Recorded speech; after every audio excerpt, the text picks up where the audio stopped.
Ahora sí doy pase a nuestro compañero y colega Alexis Busto. Él es trabajador social clínico, doctor en psicología clínica y de la salud de la Universidad de Barcelona. Actualmente investiga sobre experiencias de victimización y polivictimización en jóvenes pertenecientes a la red CENAME, Mejor Niñez en Contexto de COVID-19, Certificate Program in Traumatic Stress Studies, Trauma Research Foundation, Boston, United States, magíster en filosofía, mención en pensamiento contemporáneo, licenciado en trabajo social, postítulo en psicoterapia sistémica y familiar, diplomado internacional en terapia narrativa en Chile y docente del Instituto de Trabajo Social Clínico en España. Muchísimas gracias, Alexis, por estar aquí el día de hoy. Muy contentos de que estés en el tercer Congreso Internacional de Trabajo Social CAPA 2024. Y te dejamos para que puedas continuar con tu explicación. Muchas gracias por esa tremenda presentación. Es como si viniese así un premio Nobel aquí a hablar, pero no, yo me defino más humildemente como un trabajador social muy interesado por los temas de infancia, de juventud, de familia, que han vivido experiencias traumáticas, y desde ahí las prácticas narrativas, y qué bueno que estuvo Natalia anteriormente, entonces ya ella probablemente sedimentó un conocimiento previo, y me voy a agarrar un poquito de eso para pasar más rápidamente por los contenidos teóricos y dedicarme más a los abordajes que quiero comentarles. Muy agradecido por la invitación, Carolina. A propósito de esto de las colaboraciones, lo que les voy a mostrar tiene que ver con abordajes en trauma específicamente, y que tienen esa misma lógica que acaba de mencionar Natalia, donde personas que han sido víctimas de trauma, víctimas de abuso, víctimas de violencia, su amplia gama de expresión, colaboran con otras personas que ni siquiera conocen incluso. Les voy a mostrar una situación de una colega chilena con una persona, una mujer española que acompaño terapéuticamente de Barcelona, que ni siquiera se conocen, pero que ellas han colaborado a través de los documentos terapéuticos. Entonces, les voy a mostrar la presentación. No me manejo muy bien en Meet, así que si es que me equivoco, me perdonarán.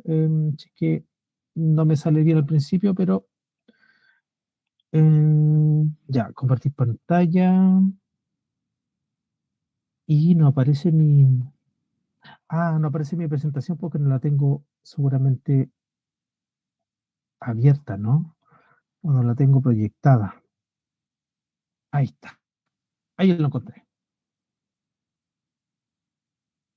Compartir. Ustedes me confirman si es que se ve bien.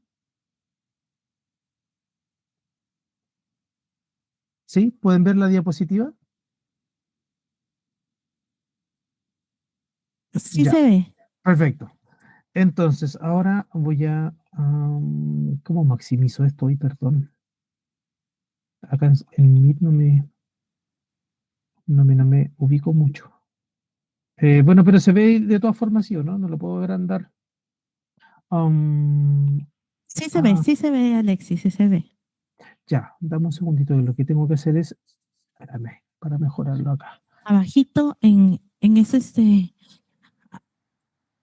abajito hay 4 dibujitos de monitores, a Sí, la parte inferior, el último a la derecha. Clic, eh, clic. pero no lo agranda, no sé por qué. Qué raro. O si no, pásalo así nomás, Ya, sí se nota. digo, si no, no vamos para acá. Presentación no, porque no la... Es como si yo estuviese rayando la pantalla, pero no la marca. Bueno, y tampoco puedo avanzarla. Uy, ya, espera, me voy a hacer todo de nuevo, dame un segundo. Alexis, yo he tenido que ir cambiando de pantalla a nivel, o sea, desde mi Ah, ordenador ya, me iba al Canva y luego al Meet y así. ya, Es sí, como yo lo he conseguido. lo que voy a hacer es prender mi otra pantalla para en una proyectar y en otra verlas, así que si no, no me va a funcionar esta cosa. Y me va a dar acá un ataque cardíaco. Esto no me sale. Ya, veamos. Ahora debería funcionar. Debería.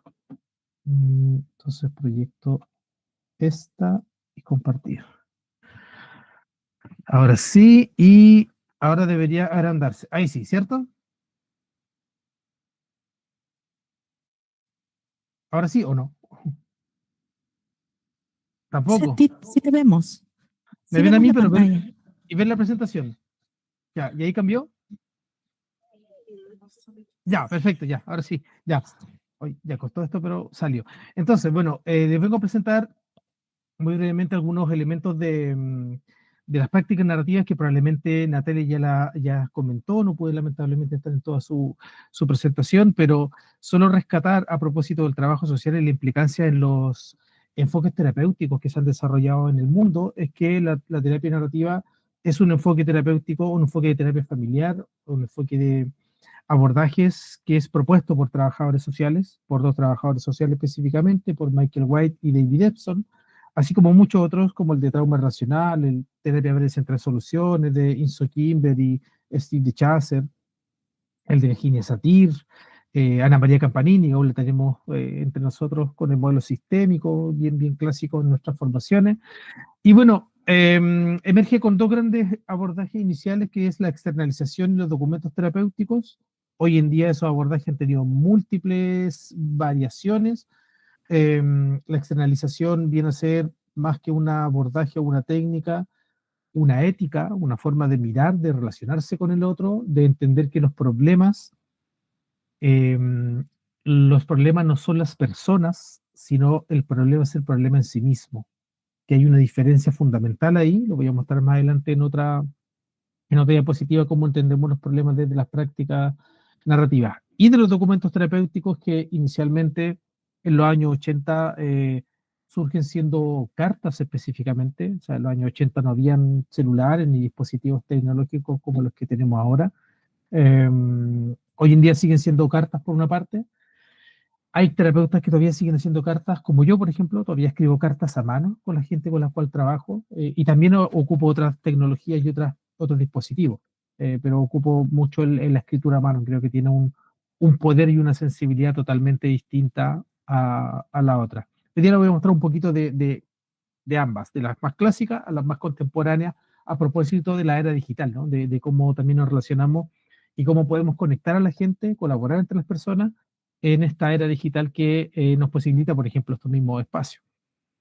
Entonces, hay algunas ideas de las prácticas narrativas que quiero rescatar, es que hay el poder que tienen las historias en la gente, en las personas, suelen afectar gravemente su identidad, en decir que cuando las personas atraviesan algunas dificultades, algunos problemas, sobre todo algunas situaciones traumáticas, las personas empiezan a definirse de alguna u otra manera por sus o dificultades o sintomatologías por sus características que han sido diagnosticadas incluso, y eso va a igual depender de algunos contextos particulares. Por ejemplo, en educación primaria y secundaria es muy común que encontremos chicos y chicas que se definen como niños TDAH, por ejemplo, o personas adultas que se definen como yo soy Alexis el depresivo, o yo soy Alexis el bipolar, o yo soy Alexis el violento, o yo soy Alexis el alcohólico. Entonces, parece una categoría de identidad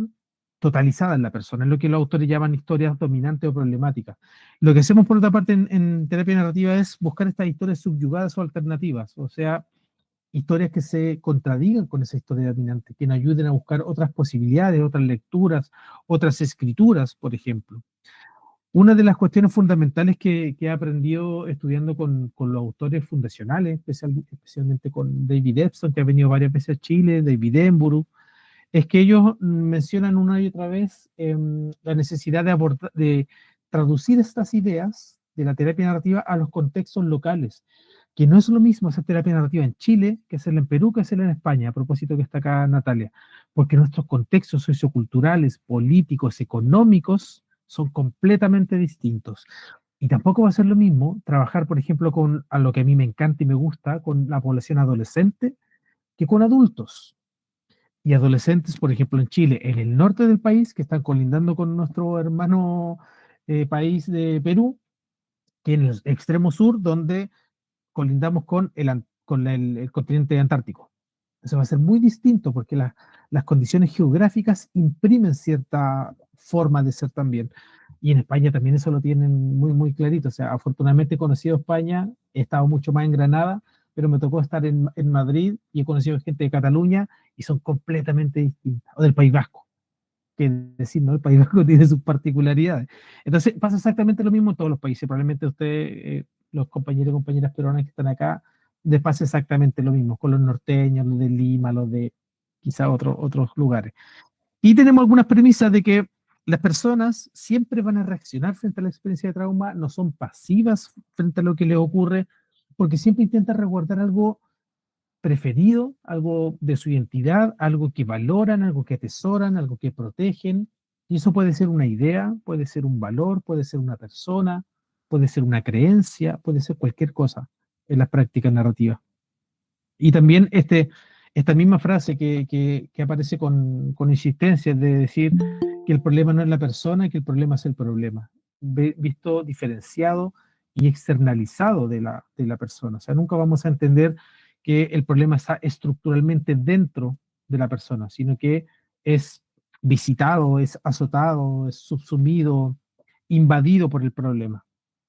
Teniendo esa premisa un poquito más clara, es que voy a mencionar dos elementos muy breves de trauma para poder adentrarnos en los ejemplos que quiero mostrarles. Entonces, la primera definición tiene que ver con lo que nos dice la Asociación Americana de Psicología del año 2023, o sea, el año recién pasado, una conceptualización muy contemporánea y que habla de que estas experiencias de trauma es una respuesta emocional, o sea, ya nos pone en un lugar particular que es nuestro mundo emocional, o sea, todo nuestro sistema límbico, nuestro cerebro.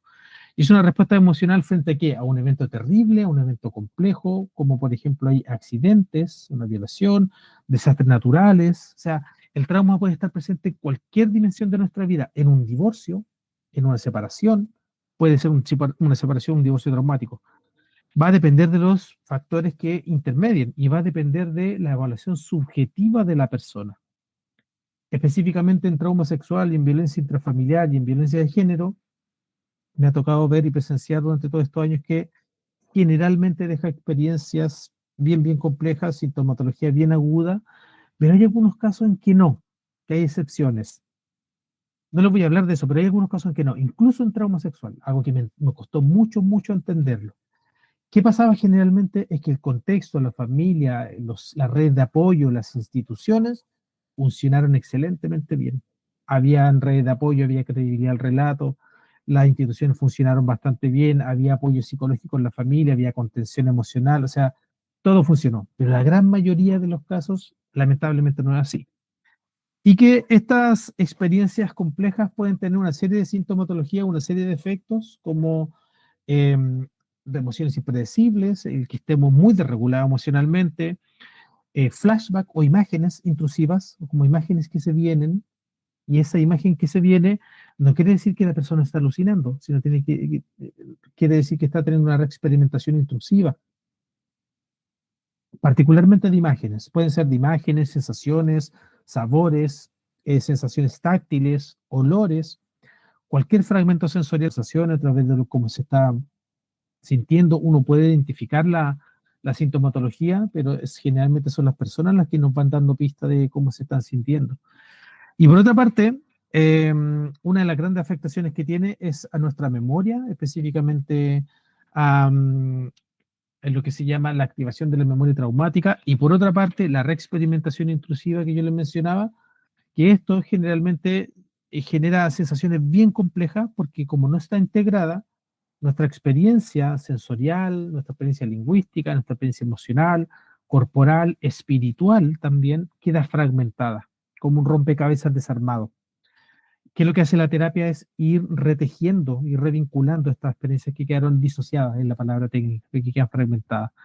Y que esto generalmente no se puede nombrar, no se puede verbalizar porque es tan intenso, sobre todo en trauma sexual en la población infanto-juvenil, que ni siquiera se puede hablar de aquello, porque es muy complejo.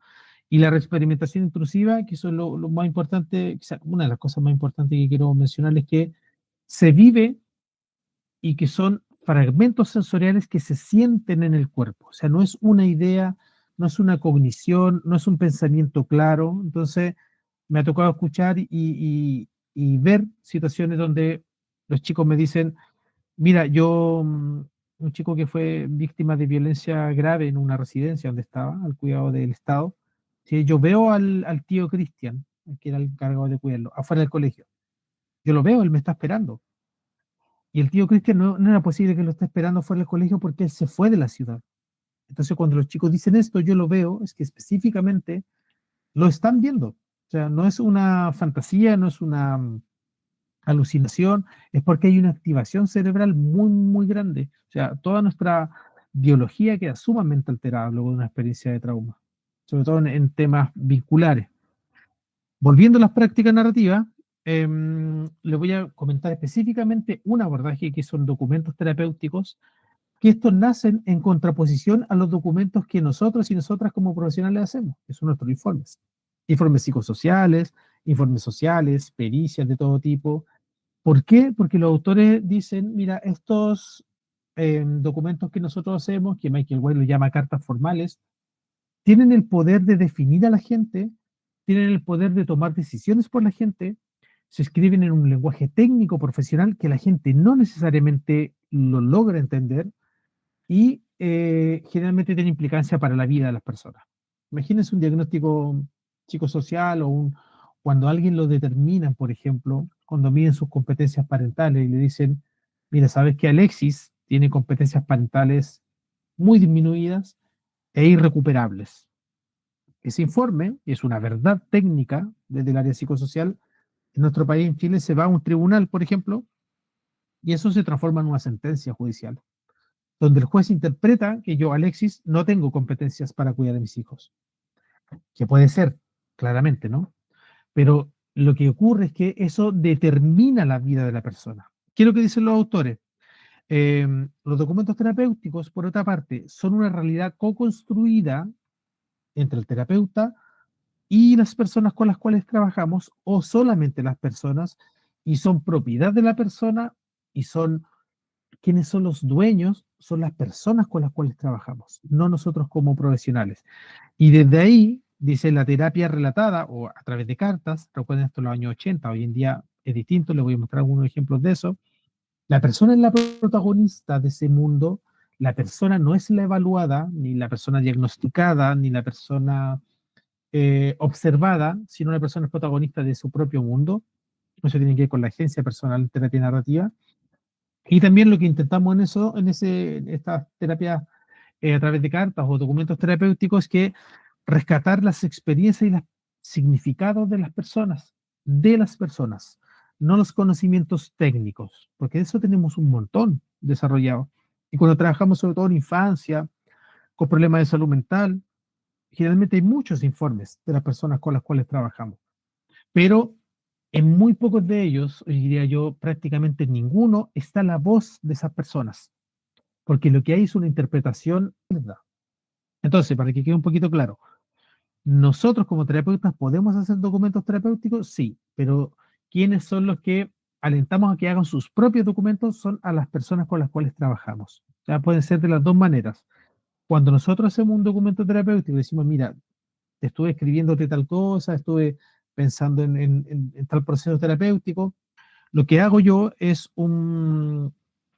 decimos un proceso editorial, que la persona vea lo que yo le he escrito y le pregunto, mira, ¿te hace sentido esto que yo escribí aquí de lo que dice tu vida, tu experiencia, tu vivencia? Porque quien es el dueño de esa vida, quien es el dueño de esa experiencia, es la persona. En terapia narrativa decimos, quienes son expertos en la propia vida son las personas con las cuales trabajamos, no nosotros como terapeutas, como profesionales. Por ejemplo, ahí Carolina nombró un montón de títulos que he estudiado porque me encanta estudiar, me he pasado la vida estudiando y probablemente muera en eso. Eh, y podríamos decir, Alexis es un experto en trauma y en abuso. A nivel teórico podríamos decir, sí, mira, conoce algo del tema, pero a nivel vivencial ninguno, porque afortunadamente nunca he tenido esa experiencia de abuso en mi vida. Pero lamentablemente las chicas con las cuales trabajo sí, pero ellas tienen un conocimiento que yo no tengo, que es el de la experiencia de haber vivido, sobrevivido y salido adelante de esa cuestión que les tocó vivir. Y ahí ellas pueden hablar desde otro lugar que yo no tengo, que no es el técnico, que no es el profesional. Yo lo puedo explicar, lo puedo entender, pero nunca voy a tener esa vivencia y nunca voy a poder tener esa capacidad de colaboración, como decía Natalia, que también en terapia narrativa le hablamos como la capacidad de asesorar al asesor, o sea, como cuando las propias personas se vuelven terapeutas de otras personas. Porque así pensamos en terapia narrativa, intentamos pensar de una manera un poquito más horizontal. Y por ejemplo, acá lo que ven en la parte, no sé si izquierda o derecha de su pantalla, ya se me confunde un poco entre las pantallas, la distancia y todo esto, hay una figura humana, entonces generalmente los problemas se han entendido o como que la persona es el problema, un modelo más clásico, más psicoanalítico particularmente, el problema es la relación, generalmente el trabajo social tiene mucho conocimiento, como los modelos sistémicos, toda la ecología de los sistemas sociales de Wolfgang el mismo modelo sistémico de Virginia Satir, por ejemplo. El problema es el problema. Acá estamos nosotros en terapia narrativa. Es algo diferenciado de la persona. Es algo que afecta a la persona.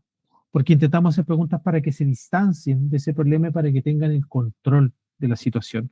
Porque pensar que el problema está dentro de la persona, no tenemos mucho que hacer. Más allá que corregir su conducta o prescribir un tratamiento o intentar que esta persona se adapte a la sociedad. Y modelos más contemporáneos, como los de modelos de Thomas Anderson, Arlene Anderson, Kenneth Gergen, que son los modelos conversacionales, el problema ni siquiera existe o va a existir si es que la persona lo dice. Si es que no lo dice en el contexto terapéutico, no hablamos de aquello. Son como las 4 grandes perspectivas de los problemas. ¿Qué es lo que tenemos ya para llegar al tema que les quiero presentar? Documentos terapéuticos son hechos en base a los intereses de las personas, sus gustos, preferencias, lo que ellos valoran. Acá hay 3 dibujitos. Este otro lo vamos a ver un poquito más en otra diapositiva. Hay 3 dibujos. Uno, este no se nota mucho, pero es muy pequeñito. El que está acá abajo es de una terapeuta que ha recobrado como sus ganas de vivir, de luchar, ha descubierto, a propósito de ella, llevar un proceso terapéutico, a lo que estaba llamada a hacer en temas de violencia. Y es una imagen, es un dibujo que ella misma hace de sí misma en una protesta, en una manifestación por los derechos LGTB. Esa era su consigna de lucha. Y ella misma se refiere ahí como todo lo que ha logrado con el proceso, ser más valiente, autónoma, recuperar la esperanza. Y este documento no es mío, no lo llevé yo a cabo en un proceso, sino me lo facilitó otro colega, porque lo que hacemos es compartirlos también con el permiso de la gente, con el permiso de las personas.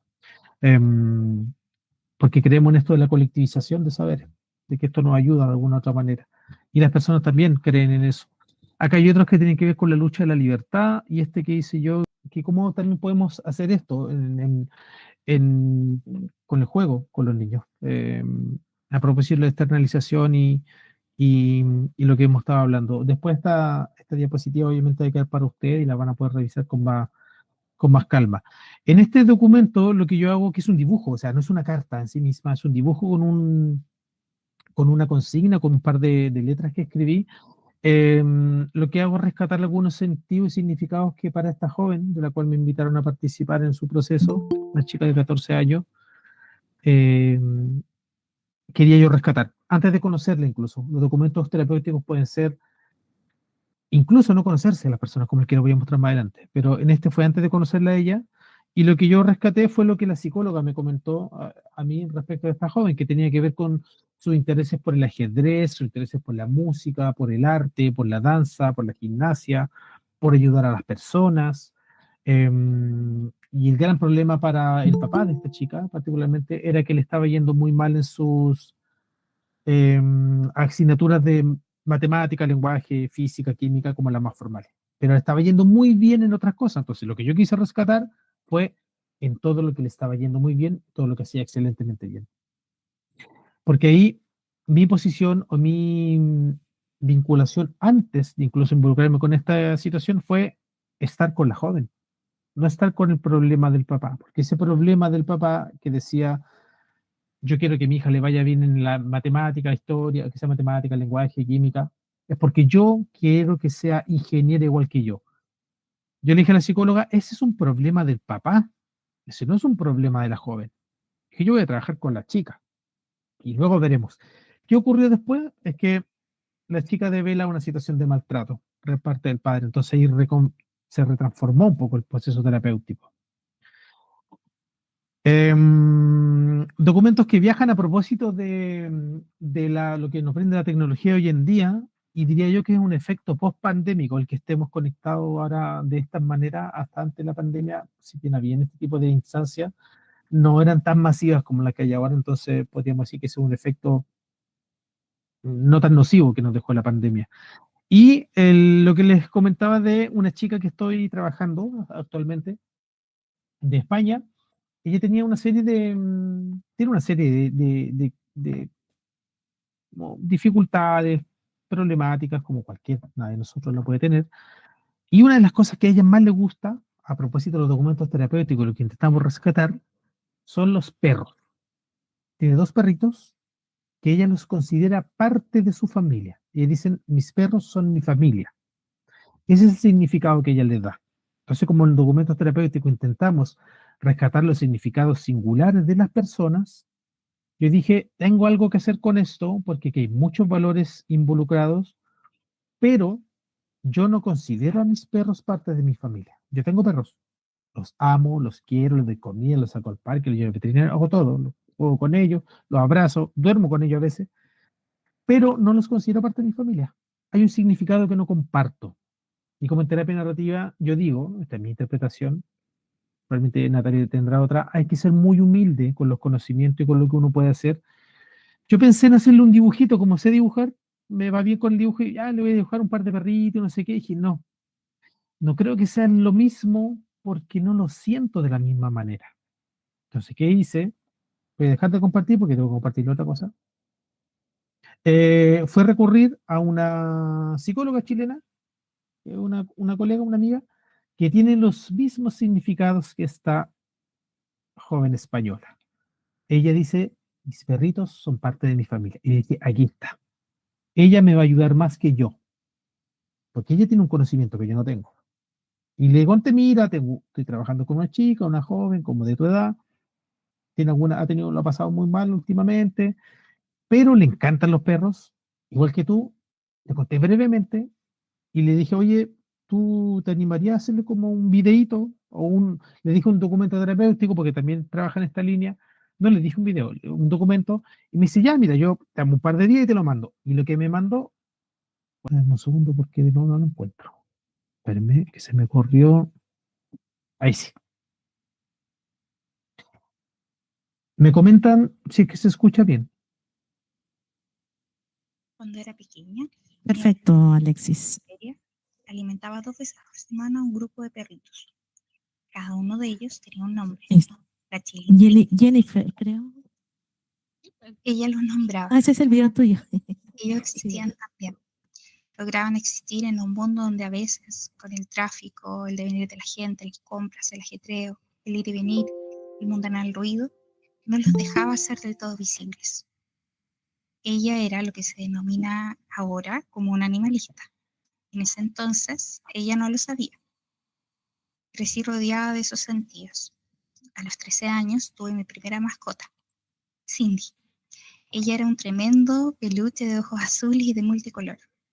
Muchos no lo saben, pero ella fue mi primera experiencia de cuidado, de afecto y de validación personal. Ella me hacía sentir importante, amada. De eso han pasado varios años ya. Actualmente tengo a Trufa, rescatada, siendo una adulta del cementerio. Ella era una perra invisible, vulnerable, excluida y a punto de parir. Ya han pasado 3 años desde su rescate y puedo decir que es una perra feliz. Ella hace feliz mi vida también, mucho más feliz mi vida. No habla, pero me escucha, me mira y me ve. No puede hablar acerca de mí, pero sin duda me conoce más que muchos. ¿Por qué es importante ella para mí? Porque me enseña a diario cómo se debe amar. Es una presencia no condicionada, bien tratante, me reconoce, me valida, sin expectativa alguna. Siempre me recibe con el vaivén de su colita. Es una fuente de corregulación emocional. Ya se quisieran ya varias personas tener una fuente de corregulación afectiva como ella, que nos amen, que nos validen, que nos miren a los ojos, que nos acompañen, que nos protejan, que sean buenos compañeras y compañeras. Va conmigo, aunque haya calor, frío y el camino sea empinado o pedregoso. Es terapéutica, es amiga, es compañera, es protectora. Todos y todas deberíamos rodearnos de seres así, amigos, parejas, amistades. Qué maestros son nuestros perris y nuestras mascotas. Nos muestra cómo deben ser las relaciones y por qué no nos debemos rodear. No necesitan ser iguales a nosotros. Con sus 4 patas y cola pueden más. Nos complementamos en la diferencia y eso es lo único que importa.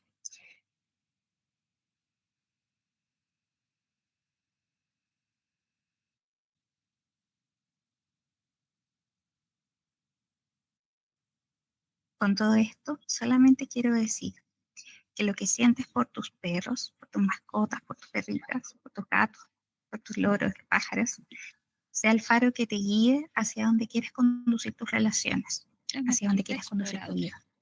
Y si no, ahí no es, que la vida nos espera.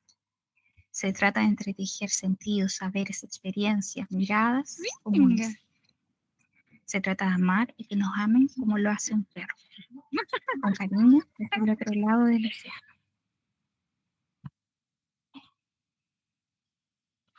Ya, con esto voy a pasar a las reflexiones. Yo jamás hubiese podido llegar a ese nivel de significado, porque no tengo esos significados en mi experiencia. Y creo yo que cuando reconocemos eso como terapeutas, o lo que me ha pasado a mí, es que el otro me ayuda mucho más de lo que yo puedo hacer.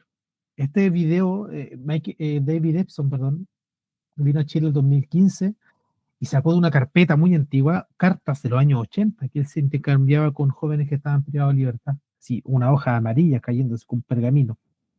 Y decía él, los documentos terapéuticos siempre tienen efectos, siempre. Los efectos que van a tener no tenemos idea cuáles van a ser.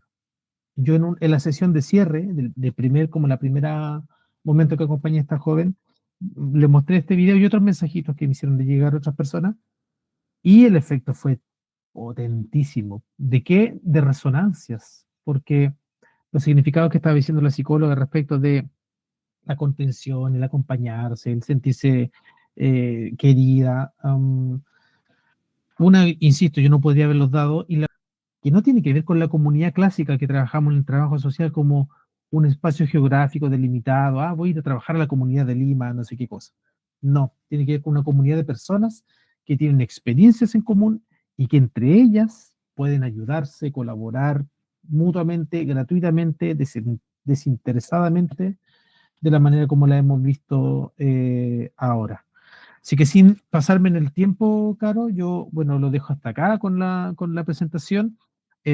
Agradezco la invitación de ustedes y espero que haya sido de alguna u otra manera provechoso para ustedes. Muchas gracias, Alexis. Quizás una preguntita del público, si alguien desea. Sí, todo claro. Muy bien, muchísimas gracias, Alexis, por estar el día de hoy. A ver, un aplauso para Alexis. Para ustedes ¿Nos estás también. viendo, Alexis? Sí, sí las veo. Qué bueno, Alexis. Muchísimas gracias.